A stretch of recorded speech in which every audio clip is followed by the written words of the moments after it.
All right, ladies and gentlemen, welcome back to the Canadian Bowler Podcast. As always, I'm your host, Lucas Caldwell, and there is Daryl with his transition failed today as he was giving me crap before the show about being a great host. Thank you, Daryl, for being my co-host Oh, today. I'm awesome. Well, the surprise is ruined. Well, if you didn't know, I guess I'll just introduce our guest right away. This is our special final episode of the 2020 season. I guess season one of the Canadian Bowler Podcast is coming to an end today. Our special guest today is the one and only the John Siteman. John, how you doing today? Pretty good there, Luke. It's a beautiful day here in Nova Scotia, and I'm happy to be here talking with you and Daryl here on the show. Perfect, John. Well, thanks a lot for being here. We really do appreciate it. You've been not only a super fan of our show, but a super fan of bowls as a whole. So it's really great for us to be able to have you on the show today. Yeah, I always enjoy getting to tune into your show, and as I say, it's always a thing where if we can do anything to grow the game, especially like what you guys are doing, it's the least I can do to help. That's awesome. Do you want to start off with your normal kickoff question? Yeah. So, John, I know you know this question already, but it's a question I like to ask everybody. So who is John Siteman today? So I actually did prepare for this question just to be ultra ready for you there. So I am a 23-year-old from Dartmouth, Nova Scotia. I've been honored to represent Nova Scotia 9 times now at the national level there, including hopefully next year as the men's pairs representative at the Canadian Championship. I am the marketing and PR director for Lawn Bowls Nova Scotia. Currently working on finding a real full-time job in public relations, but right now I'm working as the in-arena game DJ for the Halifax Mooseheads of the Quebec Major Junior Hockey League. That's awesome, John. You say you're 23. I always find that hard to believe that you are so young, considering I think since I started bowls and knowing a little bit about Canada, I've heard your name in Nova Scotia. I've seen you bowl a ton of times. I've seen you travel all over the world.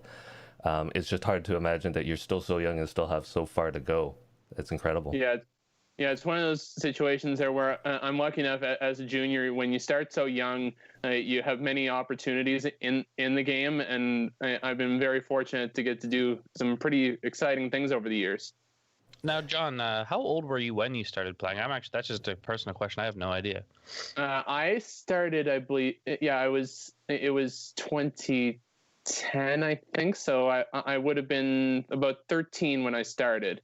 I went to nationals a few years later there, and that was when I played you for the first time. That's correct. So, John, being a lifelong junior, having played in a ton of juniors, which event would you say is your most memorable junior event? That is a tough one for me. I have to narrow it down to 2 because there were 2 that really stand out in my mind. Of course, have to say 2017 Canadian Junior National Championship, when I was lucky enough to get to compete at my home club.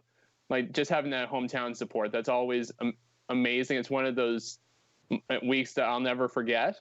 And then actually this past year, the one in Juan de Fuca in Victoria was excellent, because that one I truly came in probably, I'd go as far as to say, the best form that I've probably ever had.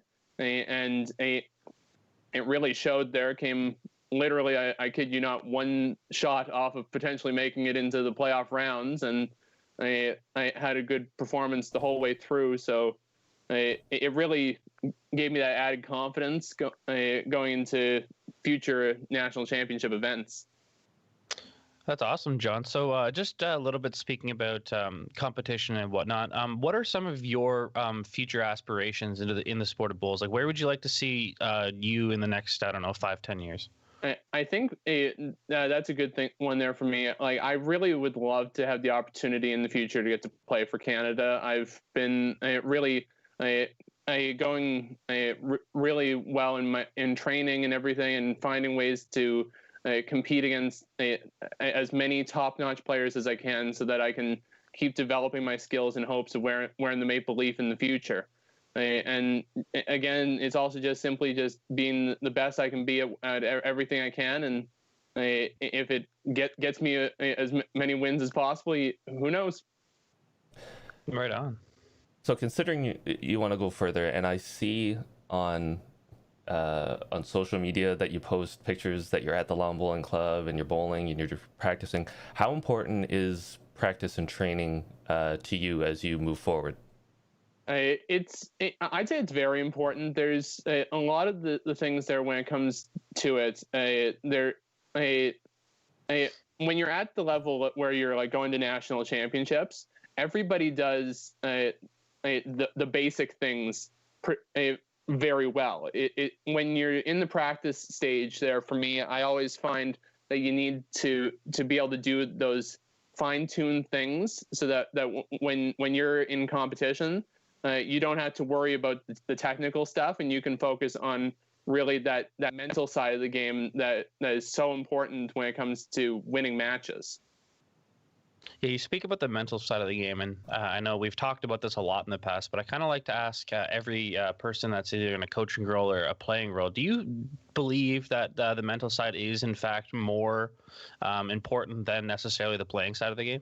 Oh, 100%. Like, honestly, it's one of those situations where I kind of joked there because I probably have one of the weirdest mental games there that you'll probably see of anyone at the national level.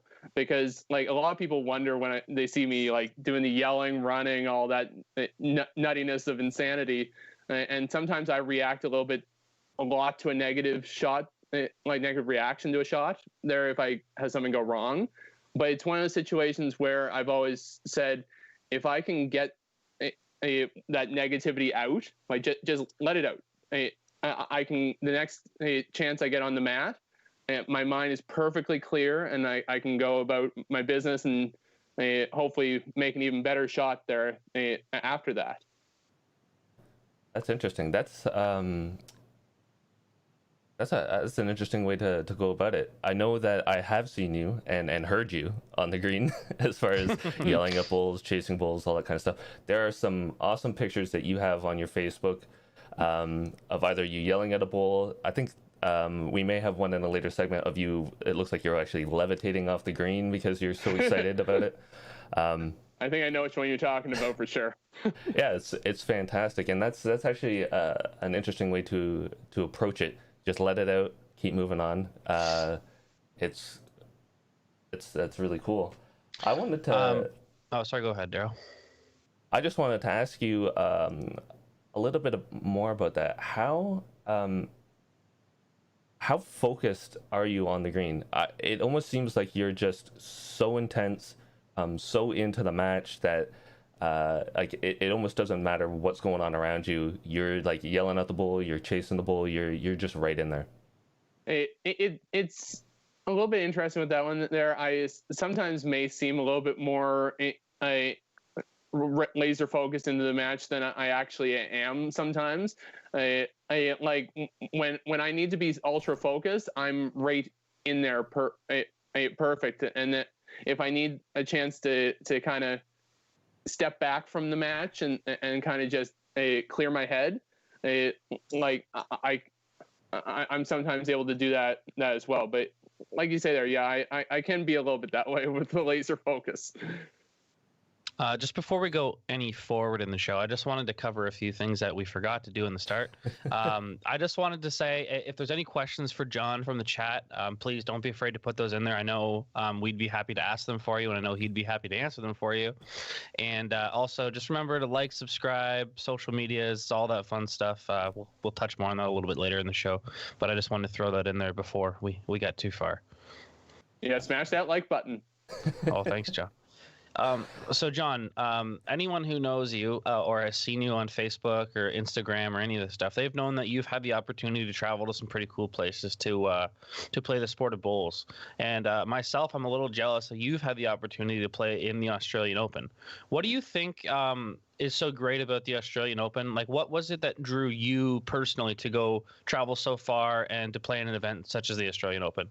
Well, that one is a good story there, and so I first went to the Australian Open back in 2016, and we went because my dad was in a nursing home there with Parkinson's, and we had always talked about going down to Australia, and it was going to be like our once in a lifetime trip. And like, if we're going to have an opportunity to go down there and like compete in the best bowls place in the world, what's the point in waiting? Because life's too short. So we went down, and it was just one of those things there that we'd always dreamed about it and wanted to make a reality. And fortunately, 2016 was so amazing that we had our second in a lifetime and third, and we've now been I guess 4 Australian Opens. Would have been the 5th this year, unfortunately, of course, canceled due to COVID-19. So we've seen you down there, and we've seen some video and some updates from you playing in the Australian Open. What would you say to anybody that was thinking of doing it, or is wondering what the Australian game is like? What kind of advice do you have for someone that is thinking of traveling down there to play? I would say 100% do it. Like, it's one of those situations where, like, and I've always been of this philosophy up here, and it's even more down there, where if you can play against players that are better than you will become better, because you try to up your game to compete against that level of play. Like, I've been fortunate enough, when I went down there, I've gotten to play against guys like Kelvin Kirko, the Commonwealth Games gold medalist from the Melbourne Commonwealth Games. I've gotten to play against Cody Packer, who's now the Australian #1 as of this past week. You only get better playing down there, and like, if someone did want to up their game, like, that's the best way to do it.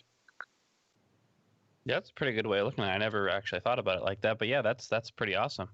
Just a quick question here from the chat. Catherine Greener would like to know, is there somebody in bowling that inspires you to greater heights? That is a good question there. One main one, of course, I would have to say, of course, would have to be Ryan Bester. Like, as a Canadian, everybody kind of looks up to him because of the fact that he started in Ontario and applied his skills up here, and then went down there and really has been dominant. And actually, one that I would definitely bring up there when it comes to right here, right now, would actually be my good friend Jordan Koss, because she's been one where she's been pretty similar, of rising up through the circuit here in Canada, and has gone down in Australia and excelled significantly during her times representing Canada. So I always look up to both of them, and pretty much any one of these ones wearing the maple leaf. Awesome. So, John, having played all over the place, whether it's in Australia, in other provinces for juniors and whatnot, what would you say is the difference between you bowling and practicing and competing in Nova Scotia versus maybe other provinces in Canada? That's a very interesting question there, because like I've always found, and this may seem like a weird way to think of it, is that in I think Nova Scotia, we have a very aggressive style of play. Like, I've been fortunate there, like with the U25 level play, I was always a bit more conservative style play when I started, like very much that draw style focus, and learning to play more aggressive against guys like Braden Campbell, like Cameron LaFrance.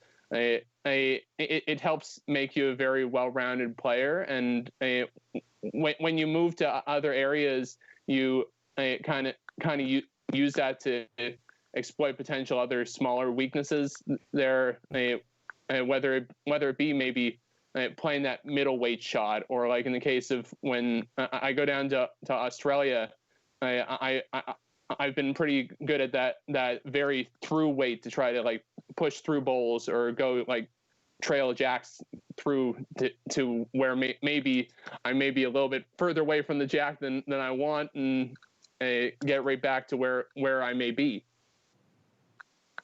I hate backtracking here, John, but I just you've played in Australia, the Australian Open, obviously. You've played all over Canada. I believe you've also played in the United States once or twice.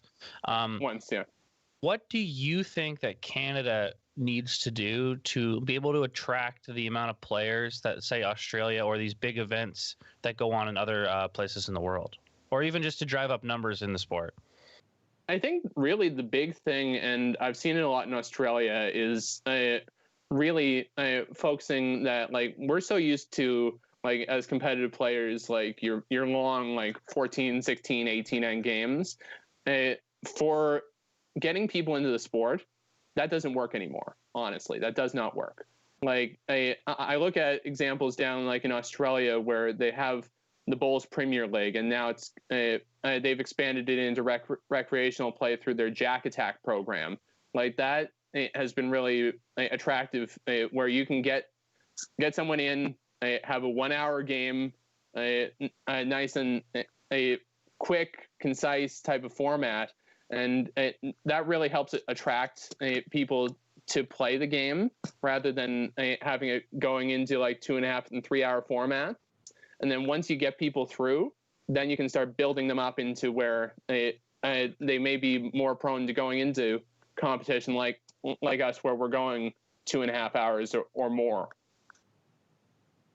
That's interesting. Have you taken part in the Barefoot Bowls program down in Australia? Had any of that fun stuff? I have not, unfortunately. I have seen that around. Generally, when the Australian Open is on, a lot of the club play is pretty much halted there. Right. Like they're using 15 clubs there, and probably close to 80 or 90 different greens there across the Gold Coast. Not much space for barefoot bowls there most times. Just speaking about all the different clubs they use, I'm just going to exclude the Broad Beach Bowls Club here. What other than that has been your favorite club to travel to? That is a really good question there, Luke. So I would have to say, there's probably two. One would be actually Club Helensvale. Club Helensvale there on the Gold Coast. That was where I got my first international singles win. It's like the greens are excellent. The whole atmosphere at the club is amazing. And the other one is actually the Johnson Lawn Bowls Club in Sun City, Arizona, where that one I went down there to the U.S. Open this past fall. And it's a 4-green facility. It's probably the closest I would say that you get to like Australian level conditions here in North America.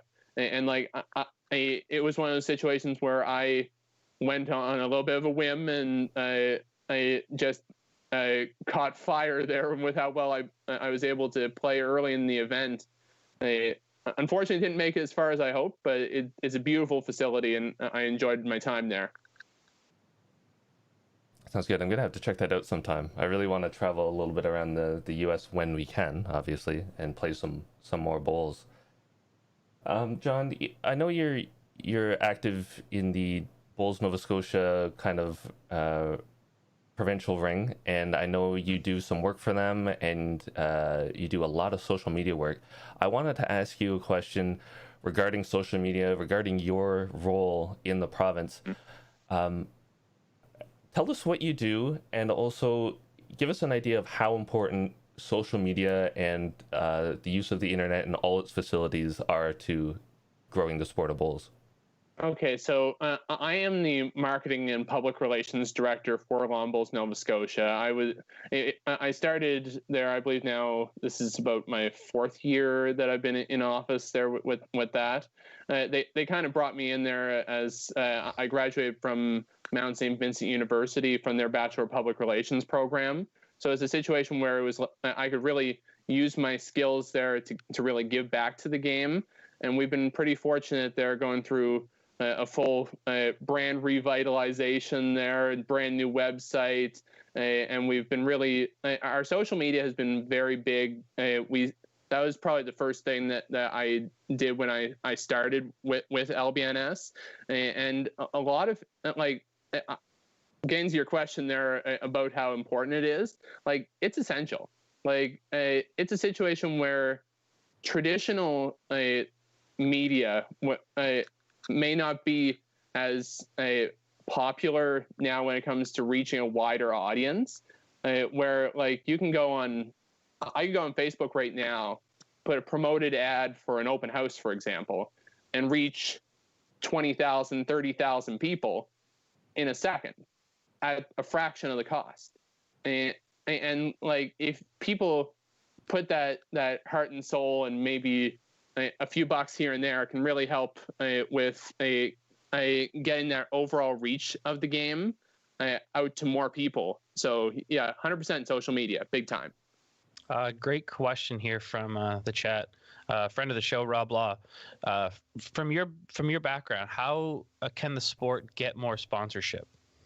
That is a very good question there. A lot of it comes down to understanding what you have and find and showcasing that in a positive way. Like one thing that I've always been very big on is knowing the data of like how many bowlers you have, what types of competitions they're taking part in, like how many times you get people out to the club in the run of a week. Like if you're able to do that, you really are able to showcase the sponsors like a value added there that you can't just say these days, hi, we're so-and-so Lawn Bowls Club, we want money.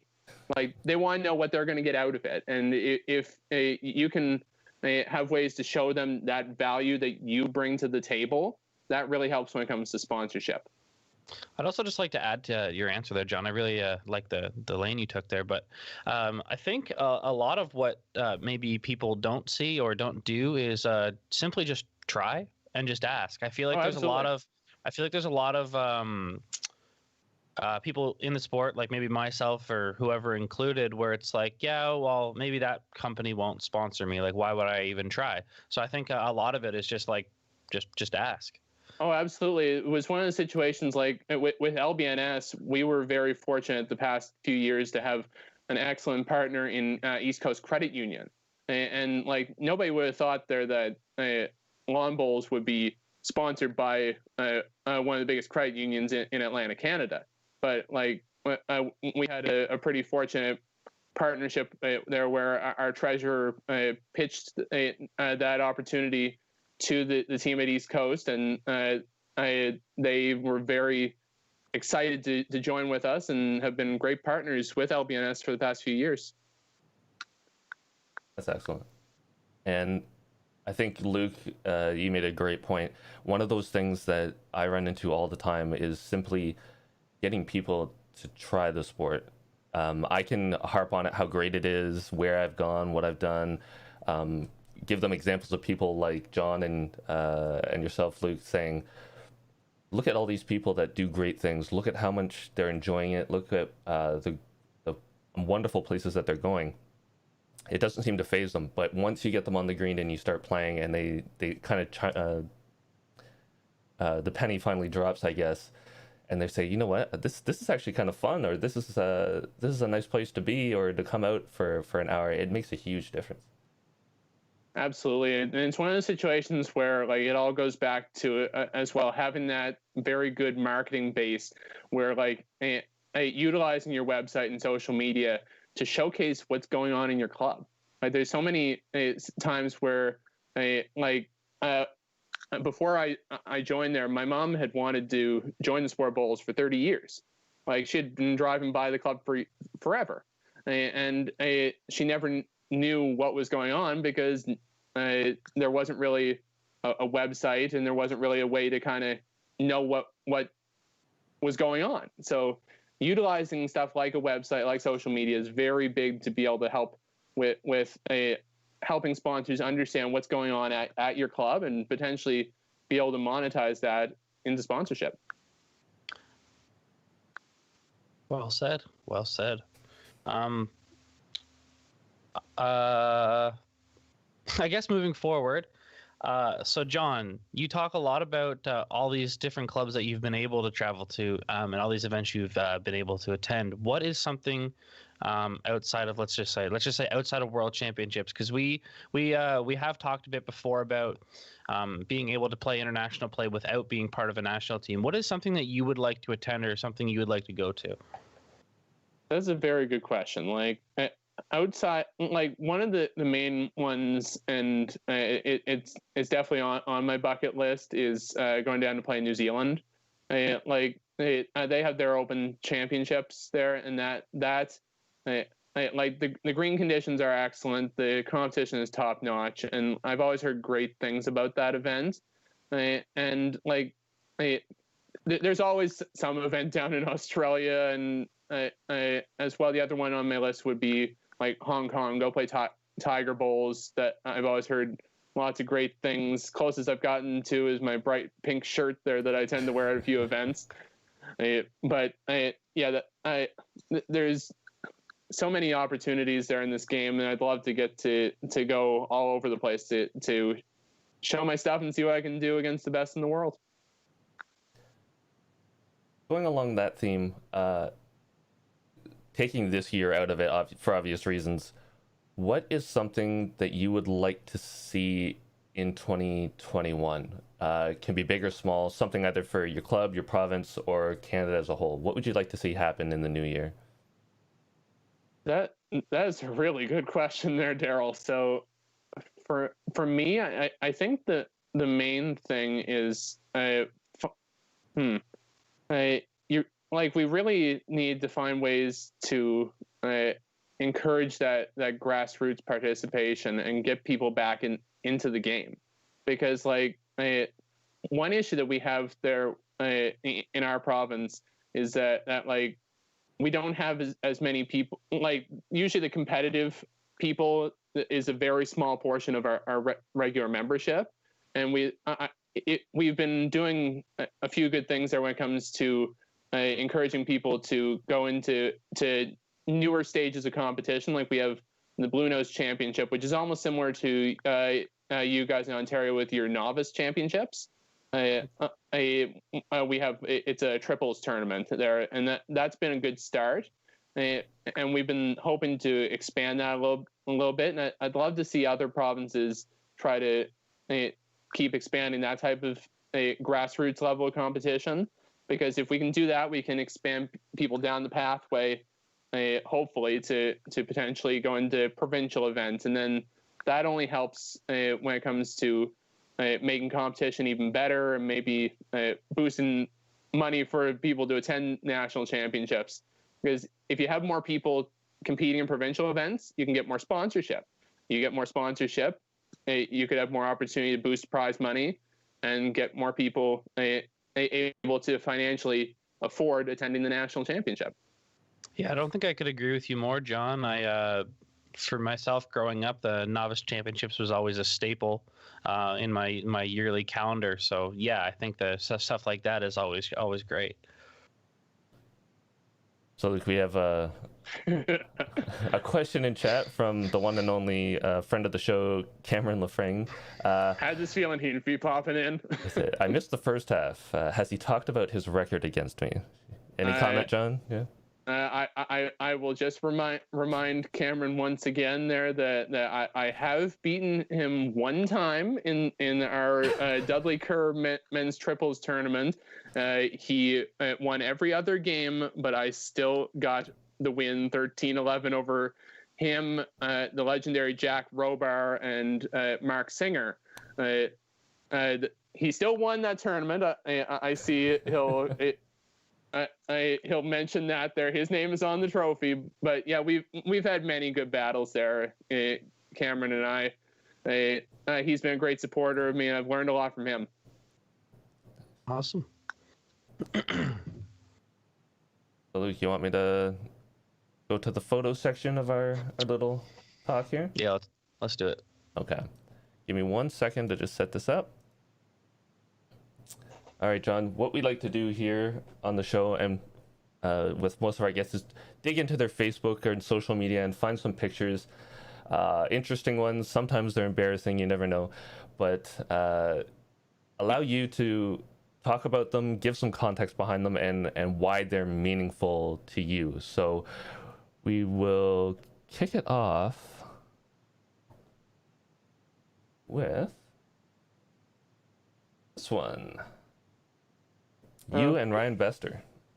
Yeah. Okay. So that one is from the 2018 Australian Open. That was me with Ryan after he had a excellent 21-17 victory in the men's singles final over Sean Baker. That was probably one of the coolest experiences watching the sport down there. Like, he's a phenomenal player, and like getting to see that one where a lot of people assumed he'd go to the typical master blaster style of play that people would expect out of him. But it was probably one of the best displays of draw bowling I've seen from him in a final. And it just worked out so well for him on the day, of course, with him hoisting up the trophy. Over about 800 or so of us in the men's singles that year.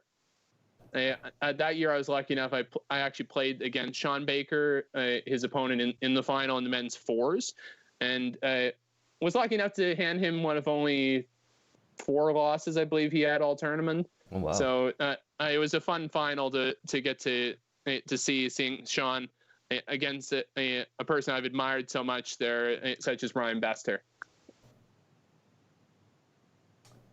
Now we have a thumb in the photo, I think, or a finger, but give us a little context behind this one.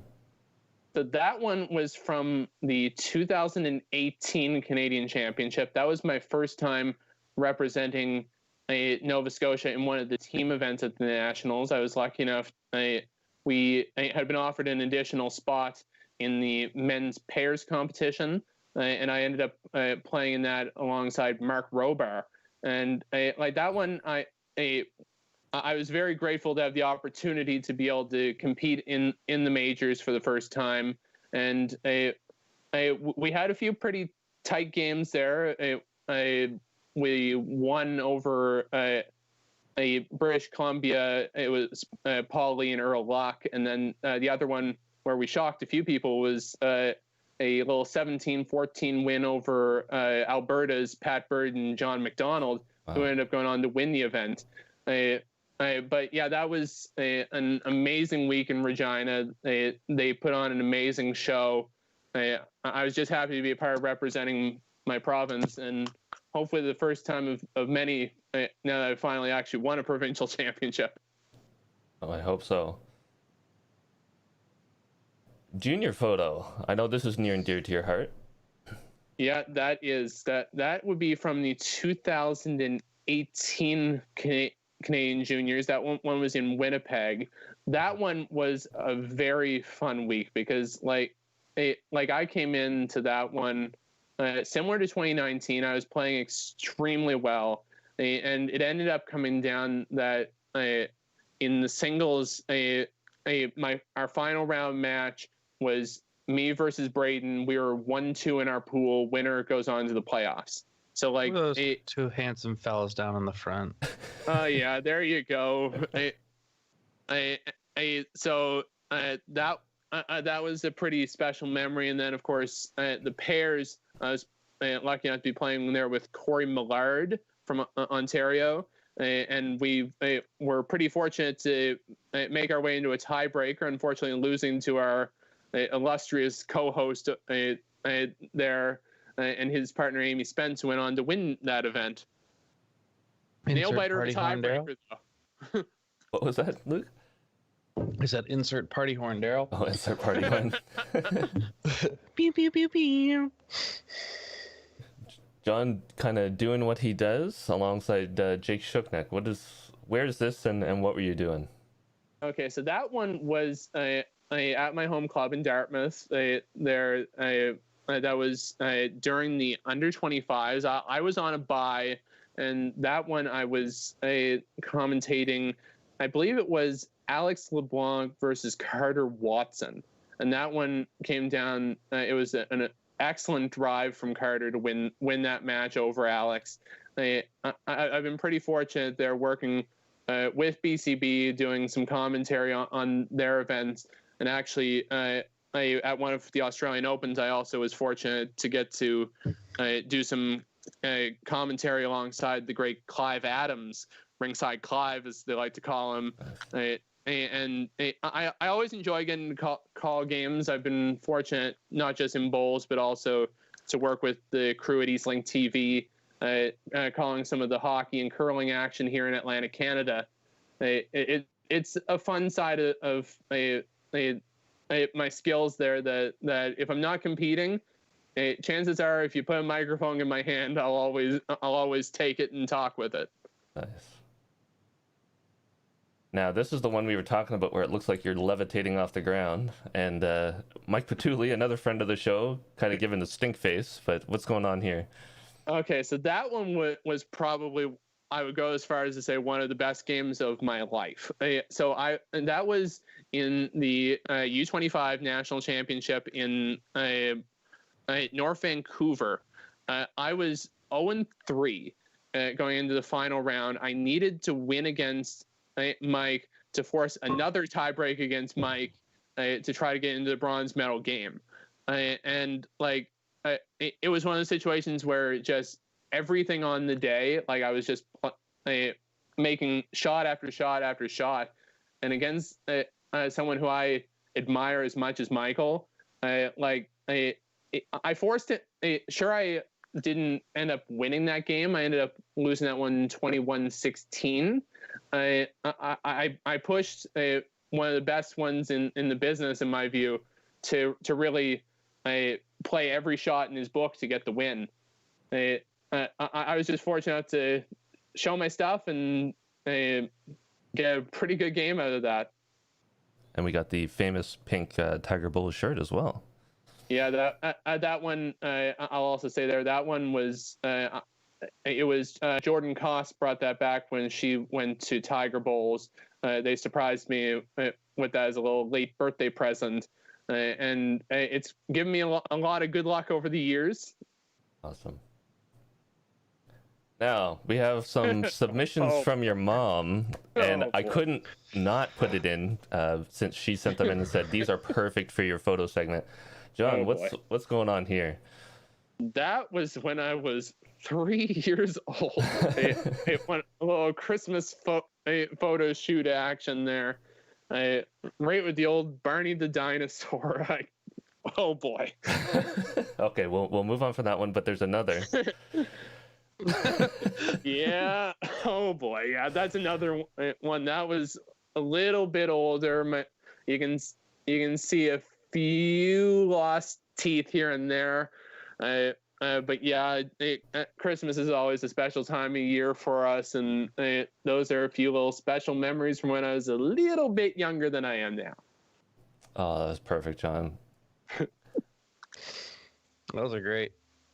Yeah, we appreciate Thanks for sending those in. Yeah. And thanks to your mom for contacting me right away and saying, I have two pictures that are perfect for you for the Christmas episode. Thank you, Anne-Marie. We do appreciate you as well. Yeah, unfortunately, she had to work today, so she would have been watching live, but I'm sure she'll be watching the replay there a little bit later. Awesome. Well, John, if she can't watch the replay later, we are available on all major podcast platforms, including Apple Podcasts, Spotify, Stitcher, so if she needs to listen to it on her ride to work, there you go. For her. Awesome. So, Luke, do you have any more questions for John here? I do not think I have any more questions for John today.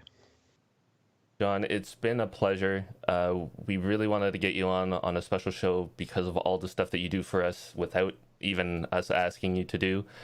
Your experience on the PR side, your work in Nova Scotia, your enthusiasm for bowls is legendary, and you're so young. You have so far to go. Thank you for being on the show, and I guess happy holidays, Merry Christmas, Happy New Year. Yeah, thank you very much once again for having me. And like I say there, thank you guys for what you guys do to promote this amazing sport that we love. It's something there that if we can keep showing that passion for the game, and just keep showcasing what we have, because we have an amazing thing in this sport. And if we can keep doing that into 2021, we'll be even stronger as a sporting community. Awesome. Well said, John. Thanks a lot, John. And like Daryl said, Merry Christmas. Have great holidays. Yeah, Merry Christmas to you guys too. Have a good rest of your show, and happy holidays to all your viewers. Thanks, John. Thanks, John. Thank you. All right, Luke.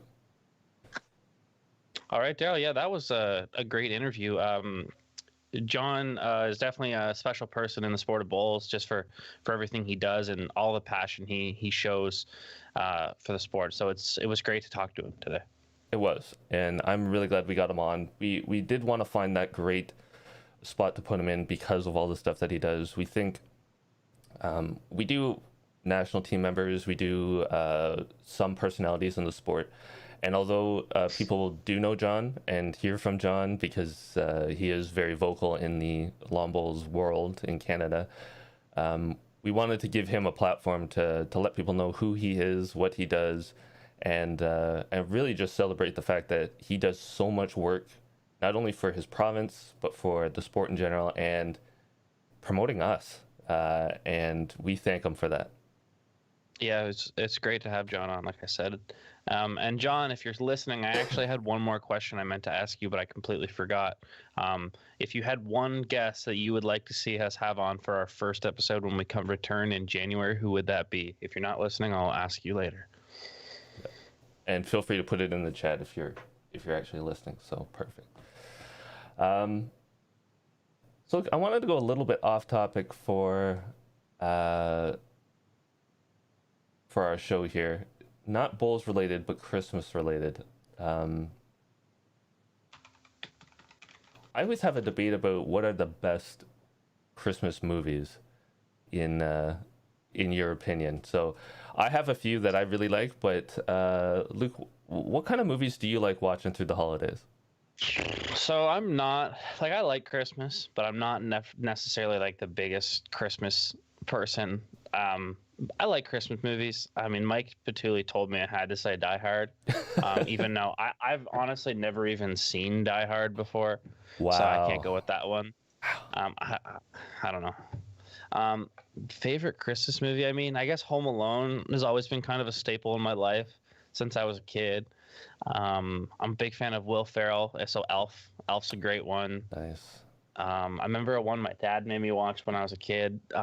What's it called? A Miracle on something street, 12th Street or something. That one used to be good. I don't remember. It's been a long time since I've seen it. But yeah, like I said, I'm not really super into Christmas movies or anything, but there's a couple I watch every year.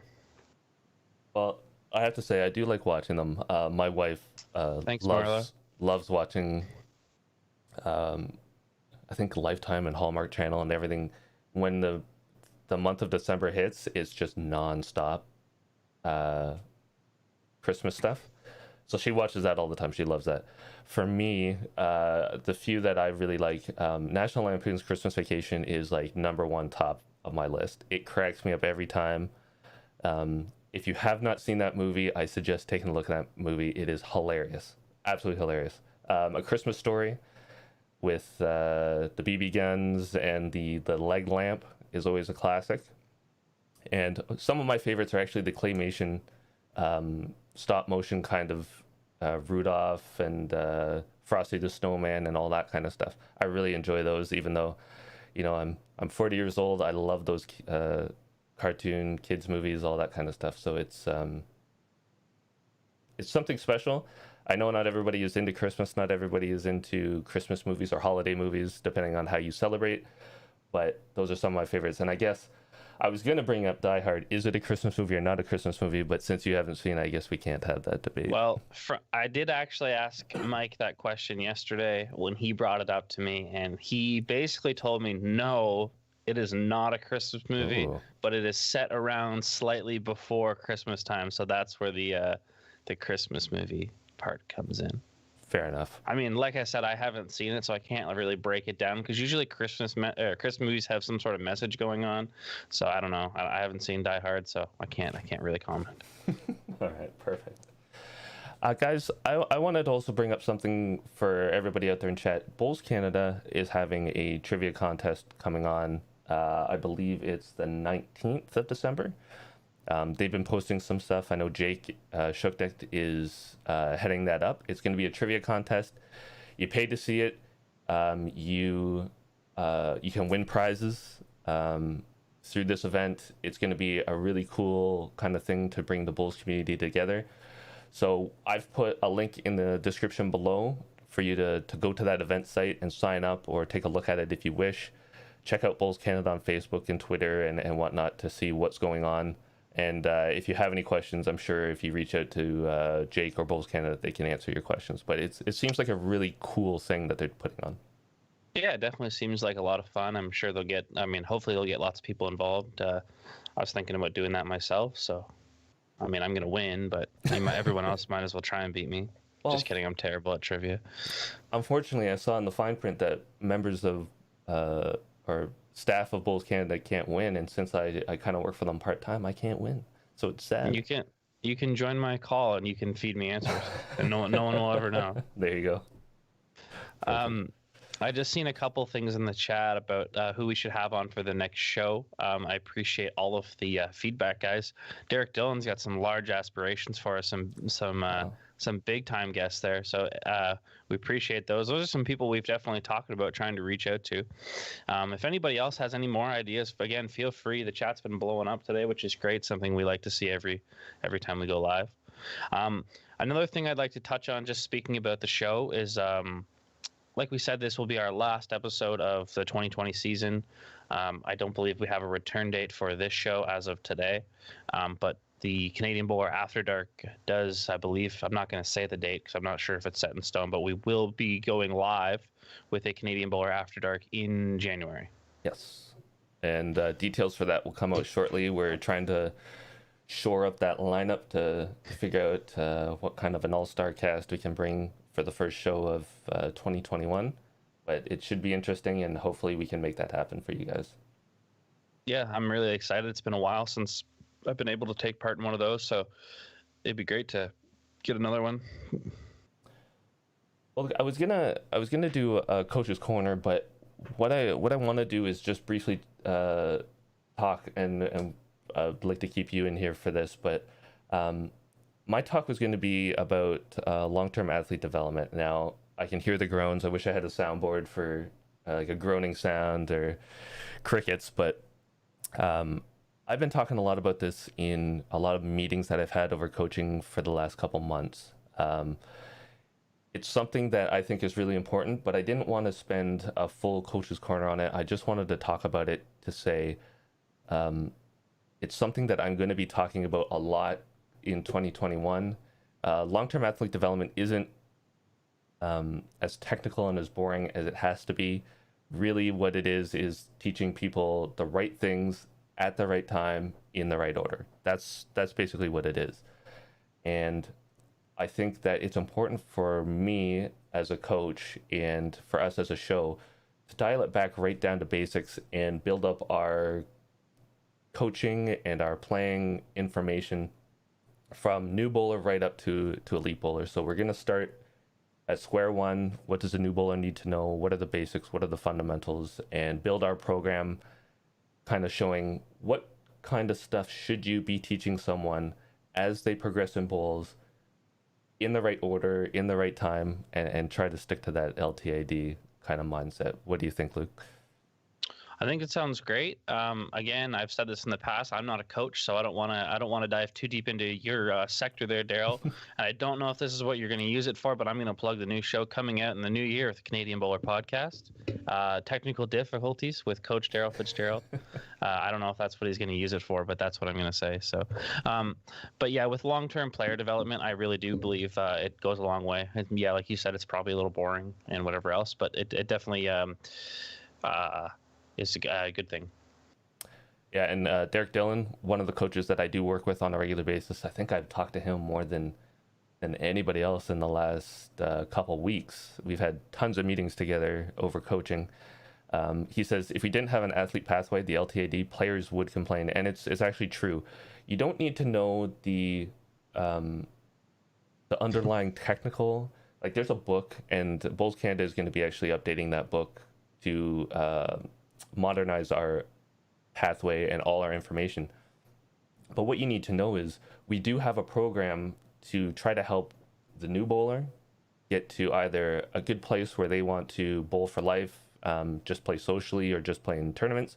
And we do have a pathway to get right up to the elite level, to compete alongside guys like Ryan Bester and those guys on the international stage. It's a technical program, but it's something that we need, and coaches and players need to understand that there is a pathway for them, and it does help in our development as a nation as well. Yeah, 100%. And like Derek was just saying, it would be tough if there was no pathway. So yeah, I think it's going to be a great thing coming forward. So going forward, for 2021, be on the lookout for, I think it's going to be called technical difficulties, because we run into technical difficulties on this show, but a coaching series dedicated to player development, understanding the basics of bowls, strategy, and even a coach's side where hopefully I can enlighten coaches on what they need to see and what they need to do, and how to coach effectively as well. So we've got a lot of great stuff coming in 2021, and I hope you guys stick around to see it. Yeah, I think it's going to be great next year, Daryl. I'm really looking forward to it. I mean, I know we haven't really touched on it too much, but I'm sure we're going to hopefully be expanding the Canadian Bowler a little bit with shows and maybe new people. Who knows? Speaking of expanding the Canadian Bowler, Daryl. Well, I guess to finish off our show, we're coming up to an hour. I teased a big announcement. Some people know already, obviously Luke knows. The Canadian Bowler, and specifically my family, is going to be expanding. My wife is pregnant. We are expecting our first child in May of 2021. So maybe I can make a little baby emoji that I can put somewhere, but it's going to be exciting. So it's going to be a big change. And Derek, how did that happen? If I need to explain that to you now, we're in trouble, buddy. Come on, Daryl. Derek, he's been locked away in his home for COVID since March. Yeah. Everybody that we talk to just says, hey, we got bored and now we're having a kid. So there you go. Yeah. Yeah. I just wanted to say, from me personally, Daryl, congratulations. I know I've known about this for a little while, but again, congratulations. I know you're going to do great. I know how excited you are and how excited I am for you, just being a friend. And I know you and Erica are going to be great parents. And I'm glad that we will have another great coach coming down the lane. So congrats, Daryl. Thanks, Luke, and thanks everybody in chat. It means a lot. The Bowls community is a huge part of my life, and having all the friends and family and people that I've met along the way, and being able to share this news with you guys on this platform. Who knew that something like this would happen? But it's going to be exciting.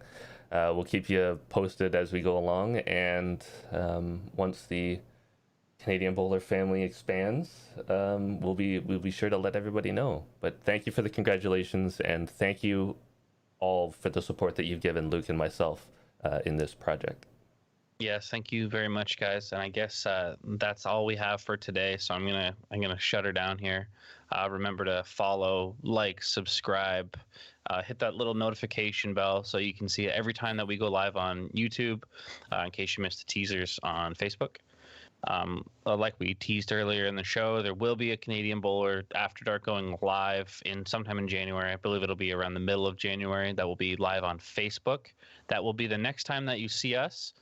I guess until then, guys, we'll have a special outro today. So I'm going to say it. Merry Christmas, Happy Holidays, Happy New Year. I don't know if we'll be posting anything between now and then, but if we don't, I hope all of that your winter bowls are touchers, and I hope you get great presents. Take care, everybody.